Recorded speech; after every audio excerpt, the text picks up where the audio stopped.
Sesuai dengan prediksi H+5, puncak arus balik mulai terlihat di stasiun kereta api Kertapati. Dari data pemantau pos pelayanan, jumlah penumpang yang berangkat sebanyak 50.663 penumpang dengan tujuan Lubuk Linggau dan Bandar Lampung.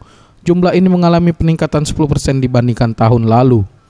Menurut Aida Suryanti, manajer Humas Divre 3 Palembang, selama arus mudik dan balik di tahun ini pihaknya menyiapkan 72.954 tempat duduk. Untuk tiket sendiri saat ini telah habis terjual dan pihaknya tidak berencana untuk menambah gerbong karena ketersediaan kereta dan tempat duduk telah cukup sesuai dengan yang direncanakan. Tujuan mana yang paling banyak? Yang paling banyak dibeli itu untuk arah Tanjung Karang kelas ekonomi. Jadi kelas ekonomi dari Kertapati ke Tanjung Karang sudah terjual dari H-5 sampai H-1 sudah habis. Kemudian H1 dan H2 juga sudah habis. Dan H1 sampai plus H3, H+1 sampai H+3 juga sudah habis untuk arah.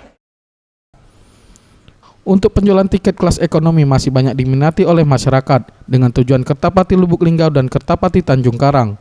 Dan bagi masyarakat yang ingin memesan tiket, hendaknya membeli melalui jalur resmi. Hal ini guna menghindari maraknya aksi calo selama libur lebaran setiap tahunnya. Tim Liputan, Sriwijaya TV.